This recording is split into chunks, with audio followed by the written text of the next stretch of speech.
Hello, folks. It's Dr. Christine Sauer here with another episode of Sparkles for Better Mental Health, Personal Growth in 5 Dimensions. And today I'm extremely excited to have Marcia Moran on the call. Her business is Stroke Forward, and there's a deeper meaning to that. Welcome, Marcia. Thank you so much. Now, Marcia, all my guests, I ask them the same question before I even start introducing you, because you're amazing. You survived the stroke. How did you become the person you are today, and why are you so passionate about, of course, brain health? So it's a long story. Go for it. So in 2014, I had a stroke that was totally unexpected. My health was really good. I was normal weight. I had normal cholesterol. I ran 3 or 4 times a week. So when I woke up in the morning one day and I felt odd, I actually started by texting my friend and say, I can't make breakfast. And the weird thing is, I looked at my phone and I couldn't read it. It was all jubbly. And I went, I must be really tired. I had aphasia and didn't know it. And so I decided to put the phone aside. I rolled over and bam, I had the worst headache imaginable. And despite the pain, I fell asleep. When I woke up, I knew I was in real trouble because my right side was totally paralyzed. And I knew I had a decision to make: get up and find help, or lay there and possibly die. Well, since I'm here, you know that I got up and I crawled myself along the floor. And about halfway down the hallway, I totally ran out of gas. I thought, well, I can hear the TV going downstairs, so my husband's got to be here. He's got to come up for something to drink sometime. Bam! I don't know what fell, but the noise brought my husband up and he said, Marcia, can you talk to me? And I went, no, that's interesting. I can't talk either. So he called 911, looked around the house to see if he could see what was wrong. Didn't find anything. When the paramedics arrived about 10 minutes later, the first one said, when did she have her stroke? And that's the first time either one of us thought of the word. So how did I get from there to here? Baby steps. Every step you take along the way, you feel like you're not making progress, but over time, those baby steps turn into an amazing progress. You just have to keep at it, and you have to be patient. Wow, Marcia, this is such an amazing story. It truly is. Now, it is important too, because it happens a lot that people go recognize too late what's going on, and they think, oh, I'm just tired. So let's just make a little discourse. And talk about the pre-monitoring and the early signs of a stroke. Okay, so there's an acronym called B FAST. So B is for balance. If your one side is out of balance with the other, you could be having a stroke. E is for eyes. So if you can't see out of one or both of them, you could be having a stroke. F is for face. So if your face is drooping on one side, you're definitely having a stroke. A is for arms. So if you can't lift one all the way up, you might be having a stroke. S is for speech. And it was like mine, I couldn't speak. I was all garbled or couldn't get anything out at all. And T is for time. It's time to call 911 if you have any of those issues. And I think it's very important to have a time frame after it starts, because many strokes can be reversed when they are recognized early enough. Right. So TPA is what they give you if they can figure out when you had your stroke. I had mine in my sleep, so they didn't know.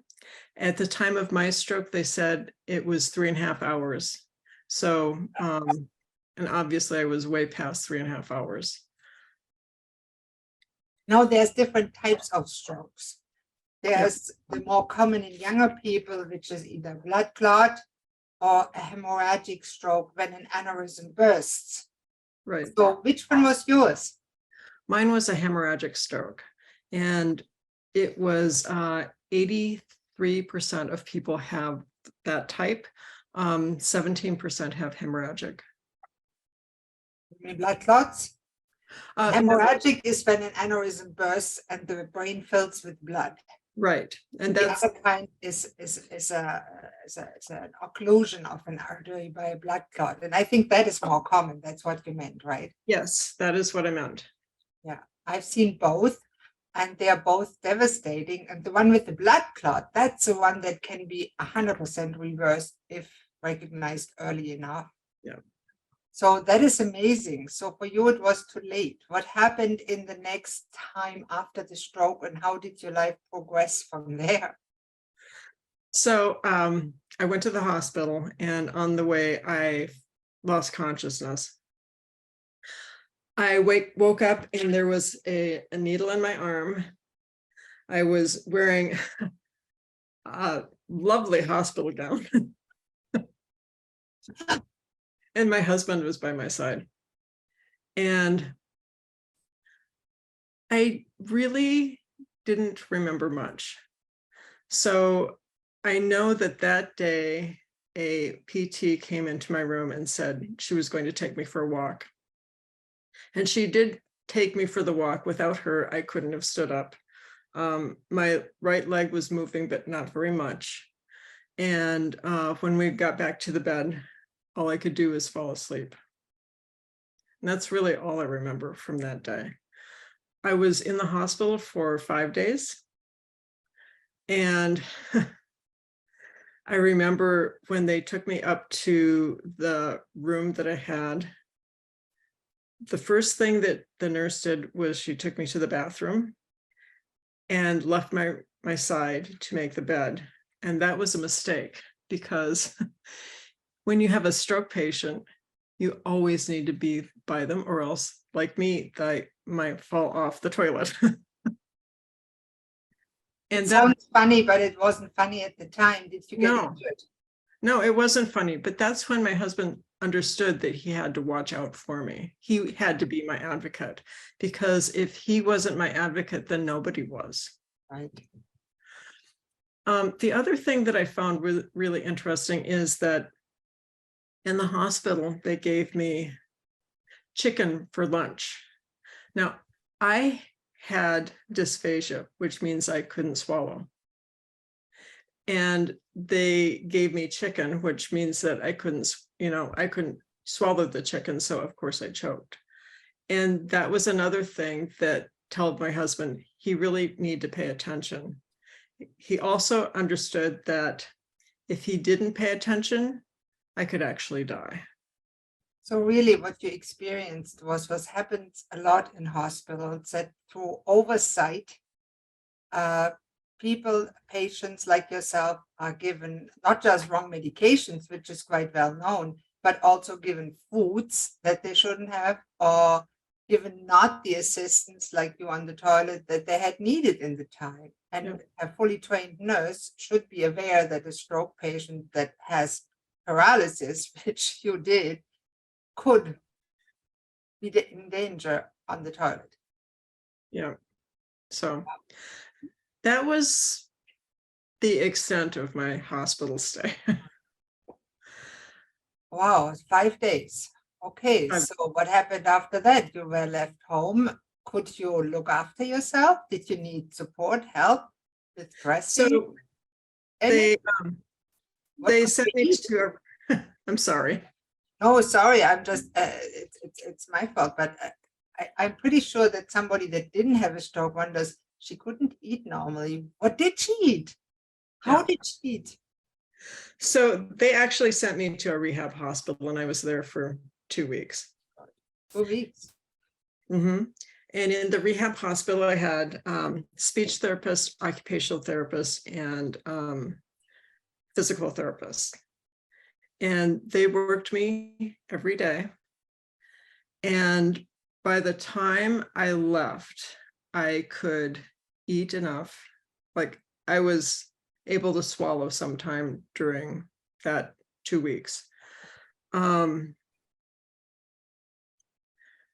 I was not able to speak much because I had apraxia aphasia, which means that my muscles didn't work right, and I had a disconnect between the thought and my mouth.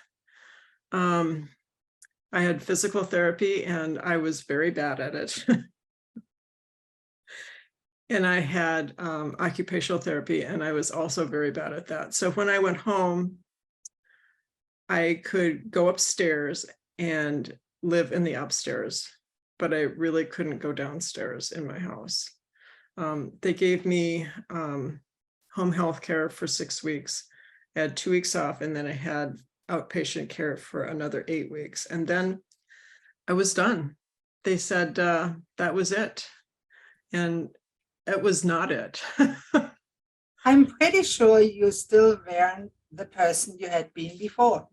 Oh, I'm still not. You know, I wasn't able to recognize that I would never be that person again. I do now, but it took me almost 3 years. Certainly big change, big change. Now, what kept you going through that time? Because I'm pretty sure that must have been a very big blow. Yeah, so I always thought of the future. So I didn't think, woe is me, I'm stuck here. I thought of, in 1 year, I'm going to run the 5K. Did you do that? No. Okay, but you planned on. Yeah, awesome. But it made me learn to walk again. Yes. Actually, I crawled again, then I walked again. And it made me understand that you don't get better as fast as you think you should.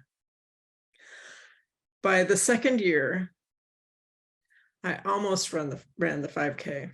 And I say almost because 2 weeks before, I fell down and broke my elbow, dislocated my elbow. And I decided at that time, maybe I shouldn't run.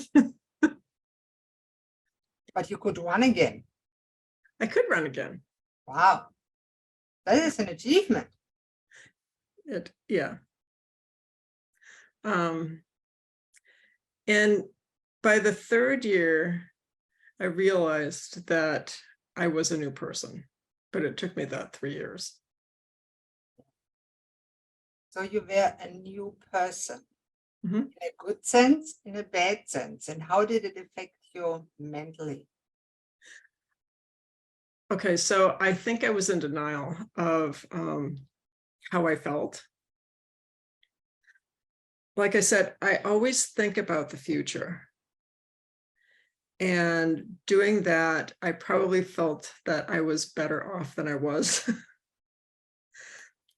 I started writing a book on my first anniversary. And my book talked about stroke victims. That was my subconscious being the way it was. I now talk about people being stroke survivors. And that is a shift that I had during my writing of my book. I think I found myself really distancing myself from how I felt, especially in the first year or two. So the first draft of my book, there was no emotion in it. And it was really, I wanted to throw it away. So I put it down for about 6 months, and then I rewrote it again. And there is some emotion in the second draft, but not much. So I put it aside. About 3 to 6 months, I picked it up and wrote it again. And the third time I wrote it, I was more emotional, and I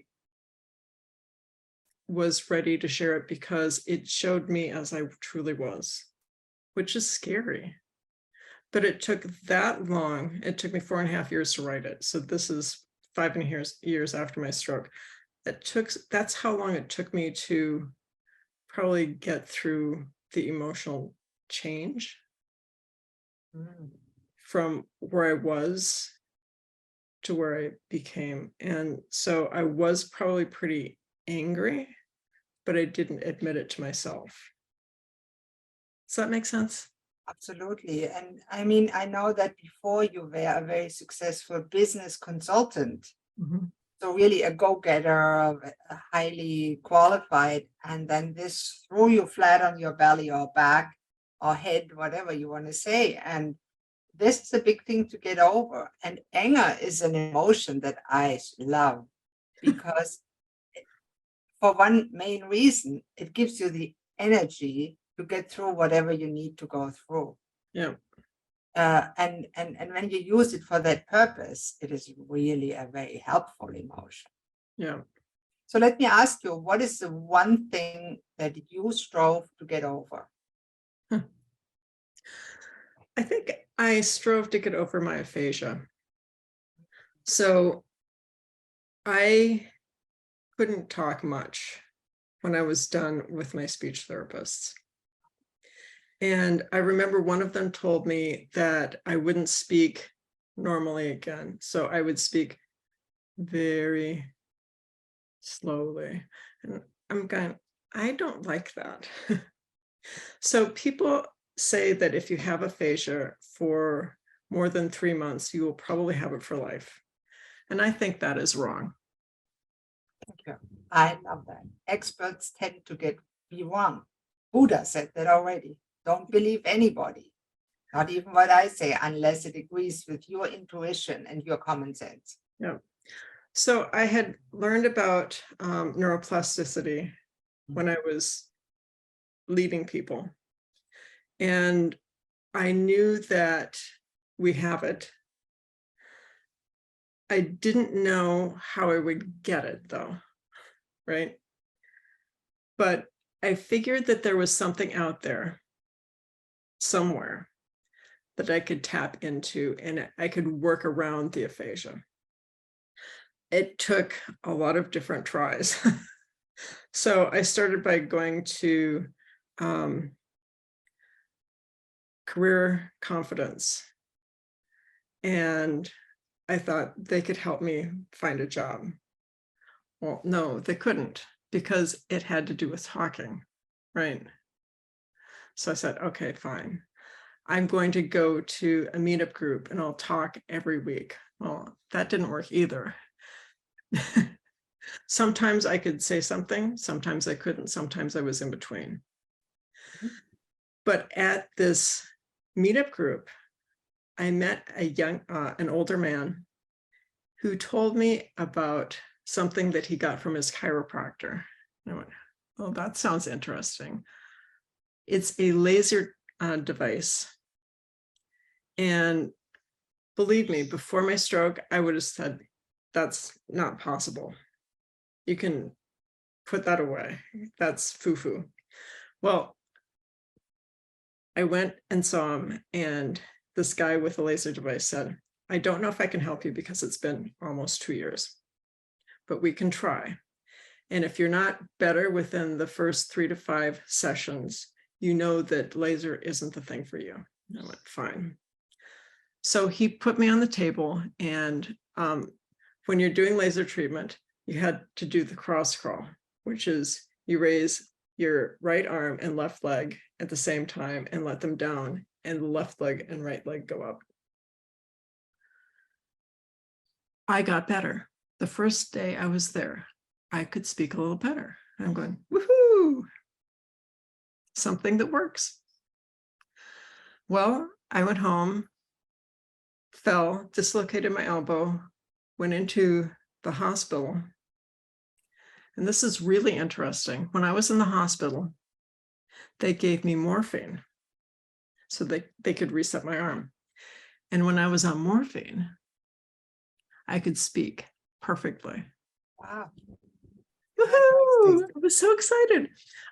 My husband said, no, you're not going on morphine again. Not constantly, no, that's okay. Yeah. But it kind of proved that it was possible. Exactly. It proved that it's possible. So I will tell you that laser therapy got me 40% of the way better. What does that mean? It means that when I met you on the street, I could talk to you. I could say my name. I could talk about the weather. But I couldn't talk about the deeper things, like what I did for my job. So I was still aphasic. And at 3.5 years, I found a different device called the IASIS Micro Current Feedback machine. And I'm going to show you what it is. Okay, it's a little machine. It looks interesting. Tell us about that. Right. So the doctor who had it said that I should try it. And he gave me the URL for this thing. And I went and looked at it and I said, it treats all sorts of things. So ADHD, anxiety, depression, stroke, TBI, and a whole lot of other things. I thought, I'm not sure I really believe that. Right. And I read a little further and it said that 85% of traumatic brain injury survivors, or TBI, got better when they used this. And so that caught my attention because TBI is different from stroke, but the symptoms are really similar, right? Yeah. And a little further, I read that you could use this device and it will not cause you any harm. I went, okay, you got to let me try it. So I called the doctor and said, I'm in. And so he set me up on this device. And I felt nothing. So literally, you sit there with 5 electrodes on your head and you do nothing.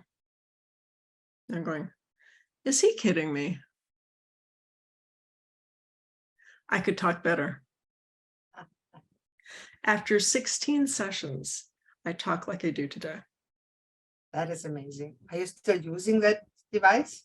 I am. So I use it because I have it now.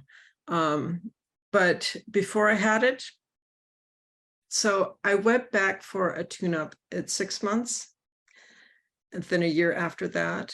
So I was on 1 treatment a year, which is pretty amazing. Yeah. Some people don't ever go back. Some people go to, they go on a schedule where they come back every 2 months, every 3 months. It really depends on what you're dealing with. Right. So this is an amazing comeback, of course, and many people dealing with aphasia suffer greatly because one of the most human things is the ability to express your thoughts. Mm-hmm. And if that connection is affected by a stroke, you want to rebuild it, and anything that helps in that rebuilding process. And as you said, the neuroplasticity is available to us no matter how old we are. Yep. And when I work with people with brain injury or strokes rehab that had a devastating impact. And I think the more methods you use, the more holistic methods of all aspects you use, the more likely you are to activate that neuroplasticity. Yeah. And I love how you did that. And now, what do you do now? Because I know your life is not ended. You're not resting on the sofa watching TV all day, which is, by the way, harmful for your brain. Yeah. So I started by writing my book, Stroke Forward, right? Yes, an amazing book. I recommend it to anybody. Yep. And out of that, someone contacted me and said, can you be a part of this book? Say, Just Say Yes to Life, which is a composite of 26 stroke survivors, and it shows how different we all are. And I think it's an amazing book. And Stroke Awareness Oregon put that out. And then I went, you know, I'm really not getting the book sales that I think I need. So I took a coaching class, and I'm certified in coaching now. And then I went, you know, I don't think I'm really meant to do this. So I talked to my doctor, who gave me the IASIS Micro Current Feedback. And he talked to the person who invented the machine. And we all kind of got together, and they decided that as long as I was working under the doctor, I could learn how to do microcurrent neurofeedback, which is amazing. And that is what I'm doing. So you help other people with the brain issues by helping them set up the machine and use it properly and all those things? So the doctor that I used has one of these. I have the second one. There are 2 of these machines in Virginia. Oh, wow. How much is a machine like that? It's very expensive. That's all I'm going to say. It's going to be a while before mine is completely paid off. But it's amazing what it does, because it can help people with any type of brain injury, I think. Okay, so this is my opinion. Yes. It doesn't help everyone. Okay, so 15% of TBI survivors don't get better, but that's a pretty small percentage. From my experience, it does wonders, but everyone is different, right? So what would you tell somebody that has a brain injury or had a stroke, which is of course a brain injury, yeah. Or any other physical brain issue, like many people that are depressed had a traumatic brain injury in their past that has never healed and contributes definitely to depression. Yeah. What would you tell them how to access this treatment? So my first thing is to tell them they should go out to the website and see, and decide whether or not it is for them. If they decide it is for them, there is a place where it's find a provider on the website, and they can click on find a provider and find the nearest provider near them. And it's really that simple. We're all treated, or we all get the same.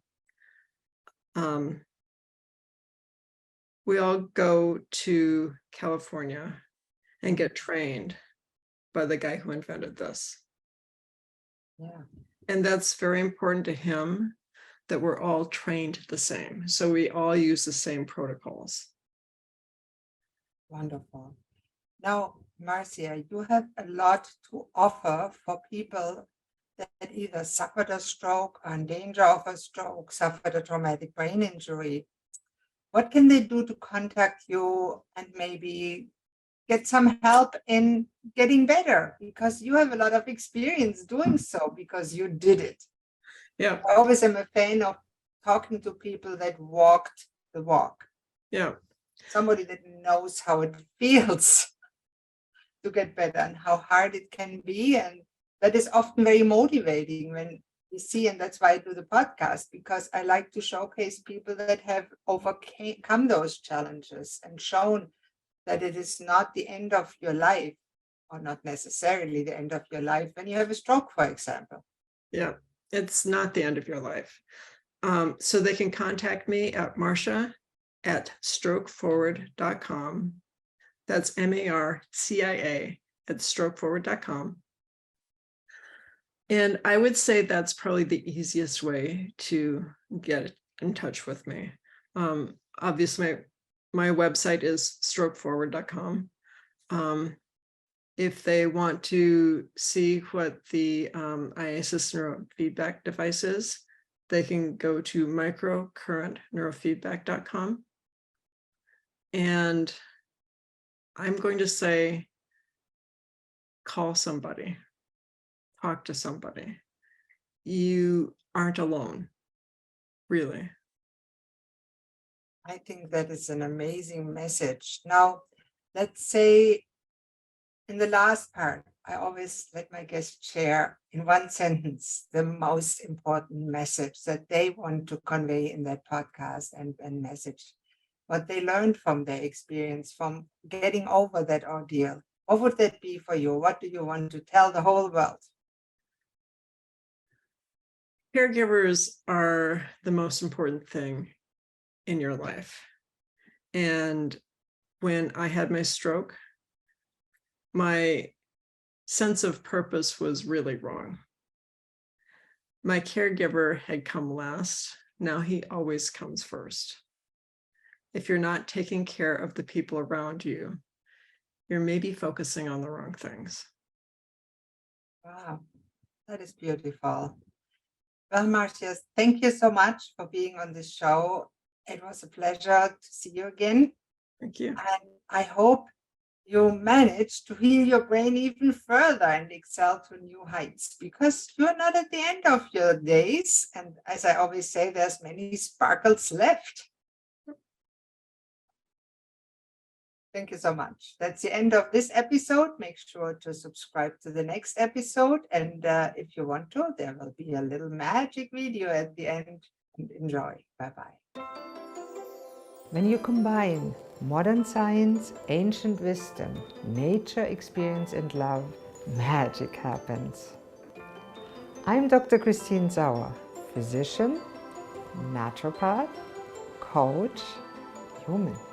It feels like magic to my clients when their lives are transformed through the skills combination of natural and human sciences, ancient philosophies, and caring human-to-human interaction. Discover this kind of modern wizardry and let's prepare powerful healing potions together. Come and enter our wonderful world of wellness.